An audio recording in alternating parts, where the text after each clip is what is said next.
If you have clicked on this video, one thing is clear: you are not average. But the harsh truth is, your habits are completely average. Today, a pandemic is spreading across the world. No, I am not talking about a virus. I am talking about a mental disease called mediocrity, the disease of staying average. Socrates once said, "There is no greater shame for a human being than to grow old without ever seeing the strength and potential their body and mind were capable of." Think about it. Are you just passing time in life? Today, we will expose the lie you have been told. Today, we dive into the world of David Goggins, Friedrich Nietzsche, and neuroscience. The story begins in David Goggins' office. A 25-year-old man comes to him for guidance. He says, "David, I've tried a lot. I can't lose weight. I don't understand what to do with my future. Sometimes I think of joining the army. Sometimes I want to open a gym. Sometimes I think of starting a business." Goggins looks at him carefully. His eyes had that X-ray vision that could read a person's soul. Goggins says, "I asked him a few personal questions, and within 5 minutes I understood everything." The problem was not his weight. The problem was not his career. The real problem was that he had given up on life. Whenever things became difficult, he changed his path. Whenever he felt pain, he stepped back. He had lost the confidence to face any challenge. This is called mediocrity, the mindset of just getting by. Does this story feel familiar? We all want to live in a world where no comfortable job.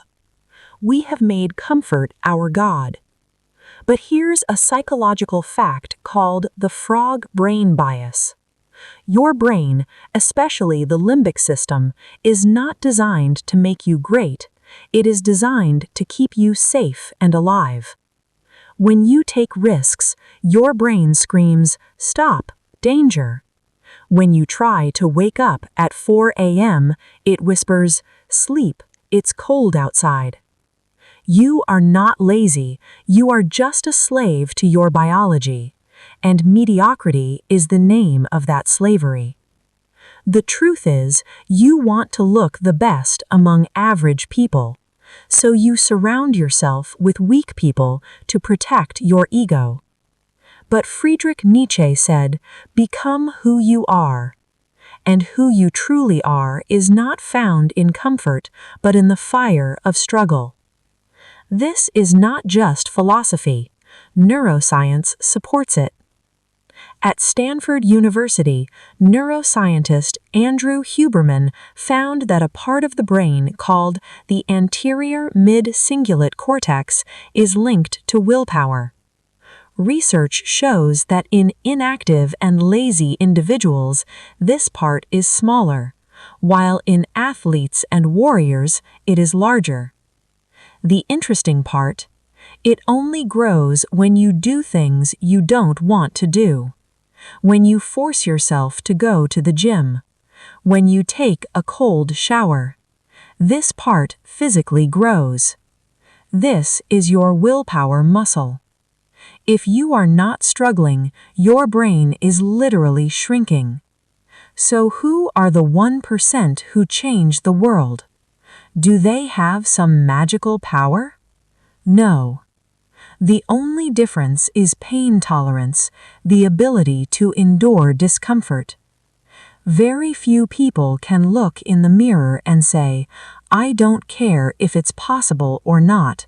I care whether I am willing to give everything for it." They don't fight for results, they fight for self-discovery. Goggins says, if you had to live among the top 1%, people who constantly climb one mountain after another, you wouldn't be able to tolerate them. Why? Because in front of them, your fear, your emptiness, and your excuses would be exposed. Their fire would burn your ego. Think about this. Why are you not happy inside? Because there is a huge gap between your current self and your potential self. You know you can do better, but you are not doing it. To fill this emptiness, what do? You scroll reels. You eat junk food. You escape into distractions. These are just ways to numb the pain your own soul is giving you. Now, let me take you into the world David Goggins talks about, the world on the other side of fear. One night in San Diego, Goggins made a crazy decision. Without proper training, without a support crew, he started running a 100-mile, 160-kilometer race. A 24-hour goal. The start was full of energy. His Navy SEAL training helped. He kept running. Within 12 hours, he somehow completed 112 kilometers. But after 112 kilometers, his body gave up. Goggins sat down on a chair. He looked down. His white socks had turned red. Blood was seeping from the blisters on his feet. When he went to the bathroom, he saw he was not urinating, he was passing blood. His kidneys were failing. His lungs were filling with blood. His bones were on the verge of breaking. Every argument, every logic, every doctor would say the same thing: stop, or you will die. His mind was screaming, "David, why are you here? How stupid are you? Why 160 kilometers without training?" This is the moment. This is the abyss where 99.9% of people turn back. Goggins tried to answer his mind.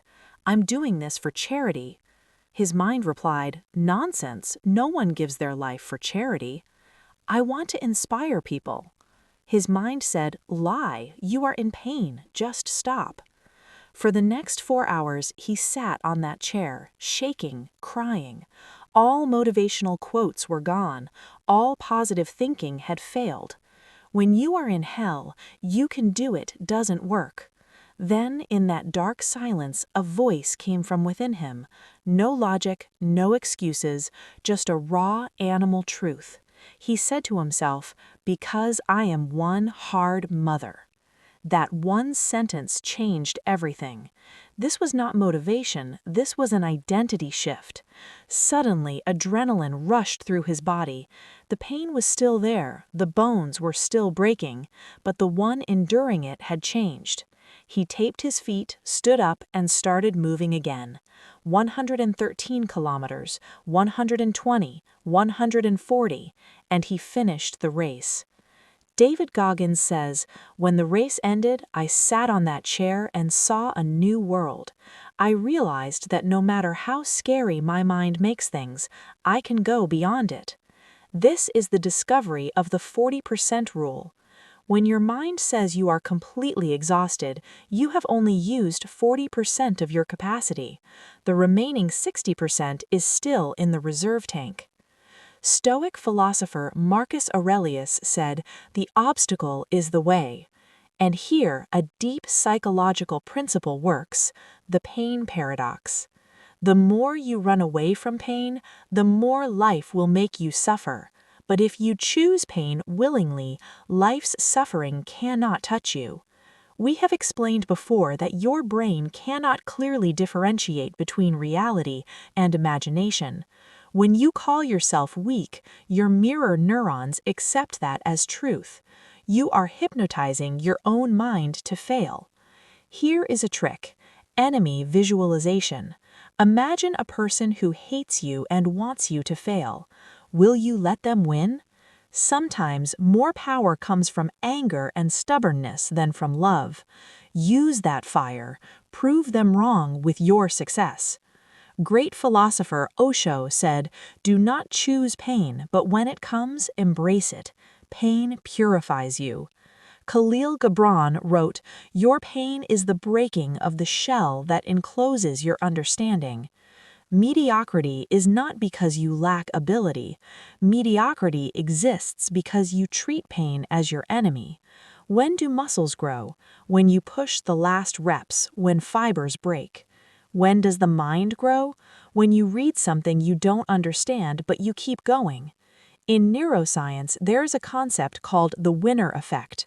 When you complete a difficult task, no matter how small, your brain releases a mix of testosterone and dopamine that rewires your brain. Winning is a habit. Losing is also a habit. When you turn off your alarm and go back to sleep, you are training your brain to lose. So the question is, how do you break this cycle? Do you think you need motivation? Goggins says motivation is garbage. Motivation is like fuel, it burns out. You need to change the engine. You need to change your identity. People are waiting for a day when something magical will happen, when a gift will arrive and their mindset will change. The harsh truth is, it will never happen. You have to struggle. You have to visualize not just your dreams, but the pain that comes with them. B.J. Fogg says change does not come from big decisions, but from tiny habits. But Goggins' method is a little different. He says, make your mind hard. Do something every day that you don't like. Don't like cold showers? Take one daily. Don't like reading? Read 10 pages every day. Why? So you can show your frog brain who is in control. Do you know that when NASA selects astronauts, they don't count achievements? They look at how candidates recover from failure. They look for grit, not talent. Now listen carefully. This video is about to end, but your real fight is about to begin. When David Goggins was 300 pounds, he used to stand in front of the mirror every night and insult himself. He called it the accountability mirror. He didn't lie to himself by saying, I'm healthy. He said, you are fat, you are lazy, you are wasting your life. Tonight, you have to do the same. Stop sweet-talking yourself. Stop fooling yourself in the name of self-love. Real self-love means loving yourself enough to not let yourself rot in mediocrity. Here are 3 steps you must follow from today. Number 1, the hell yes or no rule. If a goal does not scare you, if it doesn't give you goosebumps, it is too small. Stop playing safe. Number 2, the 40% push. Tomorrow, when you feel tired, when your mind says enough, remember, this is only 40%. Do 5 more minutes, read 1 more page. That 1 page will separate you from the crowd. Number 3, kill the victim. Bad things happened to me. I don't have money. My background is weak. Throw these stories in the trash. Your problems are yours, and so are the solutions. In the 1960s, scientist John B. Calhoun conducted a disturbing experiment called Universe 25. He created a paradise for mice: unlimited food, unlimited water, no predators, no disease. Everything was perfect. You would think the mice lived happily. They didn't. Soon they became lazy, they started fighting, mothers abandoned their babies. Eventually, they all died.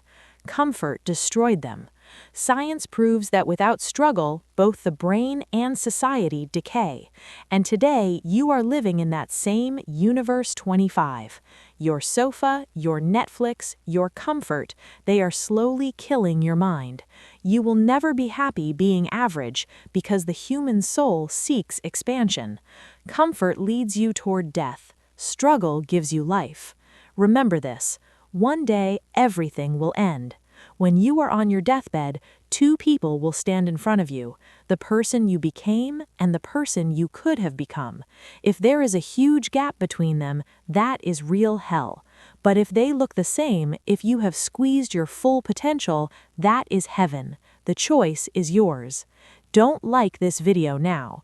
Don't subscribe if you are not serious, but if there is fire inside you, if you are ready to kill this mediocrity virus, go to the comment box and show your presence. Just write your city or state from where you are watching this. Let's see where the 1% lions are hiding in India and around the world. Leave your mark, because average people don't comment, they just scroll. Thank you.